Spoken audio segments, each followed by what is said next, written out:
અત્યારે તો હજી પ્રાથમિક રુઝાન છે.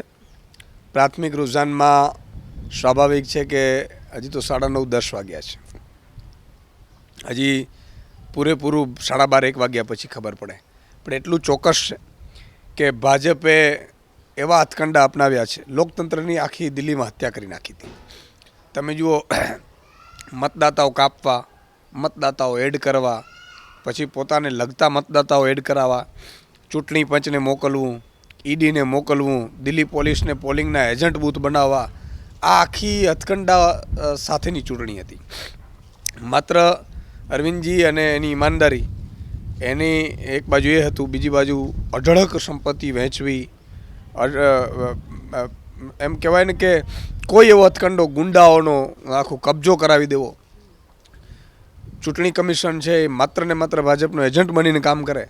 આ તમામની વચ્ચે મને હજી પણ આશા છે કે અરવિંદ કેજરીવાલજી, આમ આદમી પાર્ટી જીતશે અને દિલ્હીમાં ફરીથી એક સારા શાસનની જે છે એ કન્ટિન્યુટી રહેશે. અત્યારે કેજરીવાલ પાછળ ચાલી રહ્યા છે, આતિશી પણ પાછળ ચાલી રહ્યા છે, આપના મોટા મોટા નેતાઓ અત્યારે પાછળ ચાલી રહ્યા છે. આપ માટે કેટલો મોટો ઝટકો? નહીં, શરૂઆતના રુઝાન હતા, અત્યારે ફરીથી પાછા આગળ આવી ગયા છે. એટલે શું કારણ હશે કે આ વખતે બીજેપી અત્યારે શરૂઆતના રુઝાનમાં આગળ છે? મતદારોએ શું વિચાર્યું હશે કે 27 વર્ષ સુધી તો બીજેપી હતું જ નહીં મેદાનમાં? એક એવું છે કે દિલ્હીમાં 1 લાખની આસપાસની કોન્સ્ટિટ્યુન્સી છે, વિધાનસભા છે.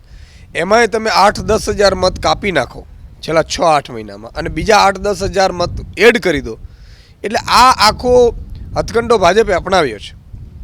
એનો સ્વાભાવિક છે કે 4-5 હજાર હારજીત થતી હોય, 5-6 હજાર હારજીત થતી હોય, એટલે ઘણા બધા ફેક્ટર્સ કામ કરે છે. પોલીસનો દુરુપયોગ કરવાનો, બીએલઓનો, ચૂંટણી એજન્ટ, ચૂંટણી કમિશનનો દુરુપયોગ કરવો, આ બધાની સામે ઈડી, સીબીઆઈ, અરવિંદજીને કામ નહીં કરવા દેવાનું, એલજીથી રાજ ચલાવવાનો. અને હું તો એમ માનું છું કે ભૂલથી પણ કદાચ જો ભાજપ આવી ગયું ને તો ગુજરાતની જેમ આખી સ્કૂલો પ્રાઇવેટ કરી નાખશે ભાજપવાળા. બધા ધારાસભ્યો છે ને પોતાની સ્કૂલો ખોલી દેશે. સારું શિક્ષણ બંધ થઈ જશે, મોહલ્લા ક્લિનિક બંધ થઈ જશે, મહિલાઓને બસ સુવિધા ફ્રી બંધ થઈ જશે.